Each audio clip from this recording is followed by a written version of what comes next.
لە دوای ململانەیەکی سەخت لەگەڵ نەخۆشیدا سلێمان فەرمان ئەمین سایەتی دیاری خانەقین و پێشمەرگەی دێرین و کادری پێشکەوتووی یەکێتی نیشتمانی کوردستان ماڵ ئاوایی لە ژیان کرد.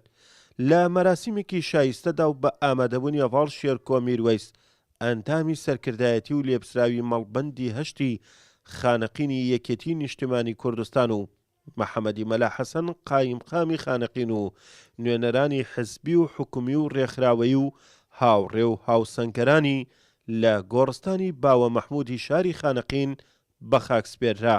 یەکێک بوو لەو تێکۆشەرانی کە هەموو تەمەنی خۆی بە ملەتەکەی بەخشی بوو و خێزانێکی کورد پەروەەر بوون و هەڤاڵ مەلا شکوریش کە یەکێکە لە شەهیدەکان برای کاک سلێمان بۆ ئەویش تەواوی خێزانەکەی بەرشاڵاوی ئەنفال کەوت بوون و لامان کاتە باوکی دوو شەهیدیشە. بۆیە ئەم خێزانە و ناوچەکەی ئێمە لە ڕاستیدا هەمیشە مای شانازی ملەتەکەمانن بۆیە کە بنەماڵەی سەربەرزی هەڤاڵی نەمرمان کاک سلێمان فەرمانی تێکۆشەر و کەسایەتی ماندوورەناسی کوردایەتی لەو پێناوەدا دوو ڕۆڵەی دڵسۆزی خۆی بە ناوەکانی هیوا و هاوار بە کوردستان بەخشیوە و لە پێناوی پاراستنی ناسنامەی کوردستان شەهید بوونا. هەم خانەوادە سەربەرزە هیچ کاتێک لە قوربانیدان و خەباتی کوردایەتی درێژیان نەکردووە و کاروان لە دوای کاروان درێژەیان بە خەبات و تێکۆشان داوە.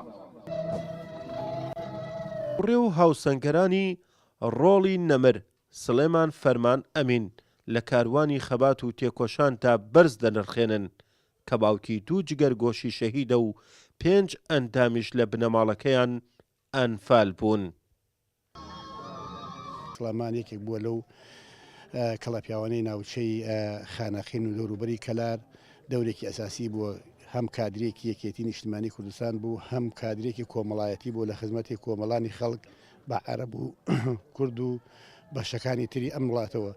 بۆیە لەم کارەساتە لەم شوێنەدا ئێستا قسەی لەسەرەکەین کاک سلێمانێکێک بوو لەو کەسانی کە توانیوێتی دەورێکی ئەساسی بینێت لە خزمەتکردنی کۆمەڵانی خەڵک لە سنووری گەرمیانە. کادرە بە درێژایی تەمەنی ئەو ماوە حتا ئێستاش لەم دوایە کە تووشی ئەو نەخۆشیە سەختە بوو هیچ ماندوو نەبوو، هەمیشە کادرێک بوو زۆر دڵسۆز زۆر تێکۆشەر چالاک بەتوانە. سلێمان فەرمان ئەمین لە ساڵی 1948 لە بنەماڵەیەکی شۆڕشگێڕ لە شاری خانەقینی کانگای کوردایەتی چاوەکانی بۆ ژیان هەڵهێناوە. هەر لە سەرەتای لاوێتیدا ئاوێزانی شۆڕش بووە.